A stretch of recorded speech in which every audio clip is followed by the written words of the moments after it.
तर नमस्कार विद्यार्थी मित्रांनो, तुम्हा सर्वांचं खूप खूप स्वागत आहे आपल्या या यूट्यूब चॅनलवर। तर विद्यार्थी मित्रांनो, बघा जो बॅचलर ऑफ फाईन आर्ट्स हा जो प्रोफेशनल कोर्सेस आहे, तर या कोर्सेसचे आता जे कॅप राउंड्स आहे तर त्या कॅप राउंडचे रजिस्ट्रेशन आणि डॉक्युमेंट्स अपलोडसाठी सुरुवात झालेली आहे। ही जी प्रोसेस आहे कॅप राउंडच्या अगोदर असते। सुरुवातीला तुम्हाला रजिस्ट्रेशन करून घ्यायचं असतं, त्यानंतर डॉक्युमेंट्स जे आहे ते अपलोड करायचे असतात आणि त्यानंतर व्हेरिफिकेशन करून घ्यायचं असतं। अशा स्टेप्सने आपल्याला जायचं असतं। तर त्यासाठी आता सुरुवात झालेली आहे। तर बघा, आजच्या या व्हिडिओच्या माध्यमातून आपण रजिस्ट्रेशनच्या इम्पॉर्टंट डेट्स बघणार आहोत, तसेच जे शेड्यूल्स आलेलं आहे तर ते शेड्यूल बघणार आहोत, म्हणजेच एक प्रकारे टाइम टेबल आहे ते। तर ते टाइम टेबल विषयी आपण माहिती बघणार आहोत। तर बघा विद्यार्थी मित्रांनो, कॅप 2025-26 तर हे जे आहे तर आपलं पेज असणार आहे। यामध्ये तुम्ही खाली स्क्रोल केल्यानंतर बघा फाईन आर्ट्स एज्युकेशन, तर यावर आपल्याला क्लिक करायचं आहे। यामध्ये आपल्याला जे टाइम टेबल किंवा शेड्यूल म्हणू शकतो कॅप रजिस्ट्रेशनचं, तसे डॉक्युमेंट व्हेरिफिकेशनचं, तर त्याचे इम्पॉर्टंट डेट जे आहे तर या ठिकाणी तुम्हाला मिळून जाणार आहे। या ठिकाणी बघा admission notice for bachelor of fine arts म्हणजे BFA 4 इयरचा हा आपला कोर्सेस असणार आहे फॉर अकॅडमिक इयर 25-26 साठी। तर यामध्ये बघा विद्यार्थी मित्रांनो, यामध्ये इलिजिबिलिटी क्रायटेरिया दिलेला आहे। महाराष्ट्र कॅन्डिडेट कोण कोण असणार आहे, त्यानंतर ऑल इंडिया कॅन्डिडेट्स, त्यानंतर NRI, OCI, PIO कोणते कॅन्डिडेट आहे, तर जवळपास सर्व जे आहे तर ते महाराष्ट्र स्टेटचे कॅन्डिडेट आहे। तर त्यांनी या ठिकाणी तुम्ही इलिजिबिलिटी क्रायटेरिया बघून घ्यायचा आहे। त्यानंतर बघा या ठिकाणी ऑनलाईन रजिस्ट्रेशन ऍडमिशन, या ठिकाणी the candidate should apply online www.mahacet.org as per schedule. यामध्ये बघा आपल्याला खाली जे शेड्यूल दिलेलं आहे तर हे बघणार आहोत। आता जे सुरुवातीला जे ऑनलाईन रजिस्ट्रेशन असतं एक मध्ये बघा स्टेप फर्स्ट जे आहे online registration of application and uploading of required documents by the candidates for admission on website.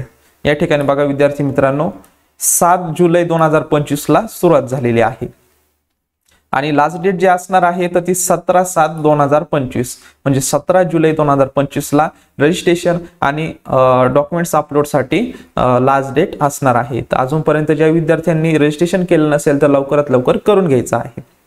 17 July he last date असणार आहे। त्यानंतर बघा विद्यार्थी मित्रांनो, documents verification and confirmation of application form admission म्हणजे डॉक्युमेंट व्हेरिफिकेशन साठी टाइम दिलेला आहे त्याने बघा 8 जुलै 2025 ते 18 जुलै 2025 ही डॉक्युमेंट व्हेरिफिकेशन साठी डेट असणार आहे। तर बघा विद्यार्थी मित्रांनो, म्हणजे तुम्ही रजिस्ट्रेशन केलं, डॉक्युमेंट सगळे जे रिक्वायर्ड आहे जे लागणार आहे तर ते अपलोड केल्यानंतर मग ऑटोमॅटिक पुढची प्रोसेस असते की डॉक्युमेंट व्हेरिफिकेशन होत असतं। मग डॉक्युमेंट व्हेरिफिकेशन या ठिकाणी बघा फिजिकल स्क्रुनिटी थ्रूच होणार आहे, म्हणजे तुम्हाला FC सेंटरवर जाऊन तुम्हाला म्हणजे फॅसिलिटी सेंटरवर जाऊन तुम्हाला डॉक्युमेंट व्हेरिफिकेशन जे आहे तर ते डॉक्युमेंट व्हेरिफिकेशन करून घ्यायचं आहे। या ठिकाणी मग त्याच्या डेट्स त्यांनी दिलेल्या आहे बघा। या ठिकाणी डेट्स आपल्याला 8 जुलै ते 18 जुलै या दरम्यान तुम्हाला डॉक्युमेंट व्हेरिफिकेशन FC सेंटरवर जाऊन तुम्हाला करायचं आहे। यामध्ये बघा सकाळी 10:30 ते 5:30 या दरम्यान तुम्ही FC सेंटरवर जाऊन या वेळेच्या आतमध्येच तुम्हाला डॉक्युमेंट व्हेरिफिकेशन करून घ्यायचं आहे।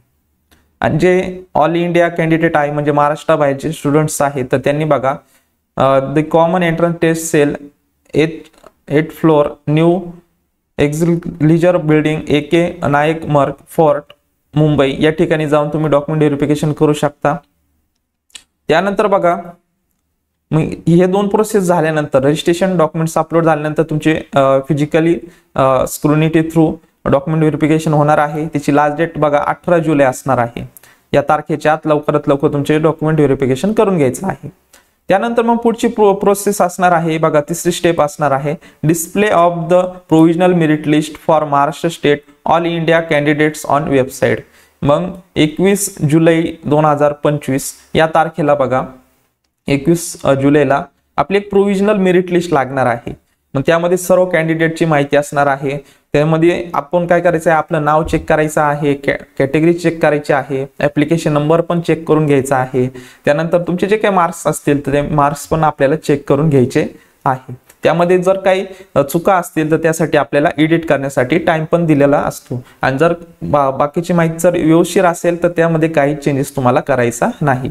आणि ज्या विद्यार्थ्यांचा चेंजेस असेल काय बदल करायचा असेल तर त्यासाठी बघा ग्रीव्हन्स डेट दिलेली आहे। पुढची स्टेप्स आहे 4th स्टेप 22 जुलै, आता 21 ला लिस्ट लागणार आहे आणि त्यानंतर 22 जुलै ते 23 जुलै या दरम्यान तुम्हाला एडिट करून घ्यायचं आहे। जर काही चुका असतील तर त्या लिस्टमध्ये तुमच्या नावामध्ये असेल किंवा मार्क्स मध्ये काही चुका झालेल्या असतील तर ते तुम्ही एडिट करू शकता 22 जुलै ते 23 जुलै या दरम्यान। मग त्यानंतर मग बघा 5वी स्टेप असणार आहे डिस्प्ले ऑफ द फायनल, या ठिकाणी बघा display of the final merit list of Maharashtra states all India candidates. बघा मग सगळ्यांची एक फायनल मेरिट लिस्ट लागणार आहे 25 जुलै 2025 ला। 25 जुलै 2025 ला एक फायनल मेरिट लिस्ट लागणार आहे। मग ही जी फायनल मेरिट लिस्ट असणार आहे विद्यार्थी मित्रांनो, मग यामध्ये आपल्याला एडिट काही करता येणार नाही। ही final merit list cap round साठी कन्सिडर केली जाणार आहे। तर बघा असं हे टाइम टेबल होतं, तर या टाइम टेबल विषयी आपण संपूर्ण माहिती बघितलेली आहे। त्यानंतर इम्पॉर्टंट इन्स्ट्रक्शन दिलेले आहे, तुम्ही वाचू शकता। ज्या कॅटेगरीला नॉन क्रिमिनल सर्टिफिकेट लागणार आहे त्यामध्ये बघा व्हॅलिड अप टू 31 मार्च 2026, म्हणजे त्या मध्ये बघा नॉन क्रिमिनल जे आहे तर ते 3 वर्षाचं असतं, काही 1 वर्षाचं पण काढतात। तर त्या खाली बघा व्हॅलिड अप टू 31 मार्च 2026 पाहिजे आणि त्यापेक्षा जास्त असेल 27 असेल 2027 2028 ते पण चालणार आहे, ते पण तुम्ही अपलोड करू शकता। त्याविषयी या ठिकाणी माहिती दिलेली आहे बघा विद्यार्थी मित्रांनो। आणि बघा या ठिकाणी दिलेलं आहे स्क्रुनिटी सेंटर जे आहे तर ते आपण त्याची लिस्ट जी आहे तर त्याविषयी पण आपण एक व्हिडिओ बनवणारच आहोत, तो पण बघून घ्या। त्यामध्ये तुम्हाला जे स्क्रुनिटी सेंटर FC सेंटर दिलेले आहे, फिजिकल स्क्रुनिटी थ्रू तुम्हाला डॉक्युमेंट व्हेरिफिकेशन करायचे आहे, तर त्यासाठी जे FC सेंटर आहे फॅसिलिटी सेंटर जे आहे फॅसिलिटी सेंटर जे आहे त्यावर तिथे जाऊन तुम्हाला डॉक्युमेंट व्हेरिफिकेशन करून घ्यायचं आहे। त्यावर आपण नक्कीच व्हिडिओ बनवणार आहोत, तर तो एकदा बघून घ्या। आणि तुम्हाला काही जर अडचण आली असेल तर बघा अडचणी येत असेल फॉर्म भरण्यामध्ये किंवा काही तुम्हाला प्रश्न असतील तर नक्कीच तुम्ही हेल्पलाईन नंबर या ठिकाणी दिलेला आहे। सकाळी 10 ते संध्याकाळी 6 वाजे दरम्यान तुम्हाला यावर तुम्ही कॉन्टॅक्ट करू शकता व तुमचे प्रश्न जे आहे तर ते प्रश्न त्यांना विचारू शकता। त्यानंतर बघा विद्यार्थी मित्रांनो, अजून खूप साऱ्या विद्यार्थ्यांनी डॉक्युमेंट्स काढलेले नसतील, काहींचे कास्ट व्हॅलिडिटी काढलेली नसेल किंवा नॉन क्रिमिनल अजूनपर्यंत आलेले नसेल, तर त्या विद्यार्थ्यांनी डॉक्युमेंट व्हेरिफिकेशन मध्ये डॉक्युमेंट्स अपलोड मध्ये काय करायचं आहे तर तुम्ही जी रिसिप्ट आहे तर ती रिसिप्ट अपलोड करू शकता। नॉन क्रिमिनलची पण ई रिसिप्ट भेटते वेबसाईटला, तर ती पण ज्या ठिकाणी तुम्ही डॉक्युमेंट्स काढायला टाकलेला आहे त्यांच्याकडून घेऊ शकता। आणि त्यानंतर मग ज्यांचे व्हॅलिडिटी राहिलेला असेल पण तुम्ही अप्लाय तर केलेला आहे मग त्याची जी पावती आहे तर ती पावती त्या ठिकाणी किंवा ई रिसिप्ट जी आहे तर ती रिसिप्ट त्या ठिकाणी तुम्ही अपलोड करू शकता। तर बघा विद्यार्थी मित्रांनो, अशा प्रकारे आज आपण बॅचलर ऑफ फाईन आर्ट हा 4 इयरचा जो कोर्सेस आहे तर त्याचे कॅप रजिस्ट्रेशन 2025-26 चे चालू झालेले आहे। तर त्याविषयी आपण संपूर्ण माहिती, शेड्यूल जे आहे, टाइम टेबल आहे तर त्याविषयी आपण माहिती बघितलेली आहे। तर बघा विद्यार्थी मित्रांनो, आपल्या YouTube चॅनलवर नवनवीन व्हिडिओ तसेच कॅप रिलेटेड किंवा CET सेल रिलेटेड जे काही इम्पॉर्टंट नोटीस असतात, तसेच रजिस्ट्रेशनच्या इम्पॉर्टंट डेट्स असतील, फॉर्म कशा प्रकारे भरायचा, तर त्याचे जे काय अपडेट येत असतात तर ते मी आपल्या YouTube चॅनलवर शेअर करत असतो। जर विद्यार्थी मित्रांनो आपल्या चॅनल तुम्ही नवीन असाल तर चॅनल सबस्क्राईब करून घ्या, म्हणजे तुम्हाला नवनवीन व्हिडिओ तसेच नवनवीन अपडेट्स तुम्हाला भेटत जातील। तर विद्यार्थी मित्रांनो, भेटूयात नवीन अशा काही व्हिडिओमध्ये, तोपर्यंत धन्यवाद।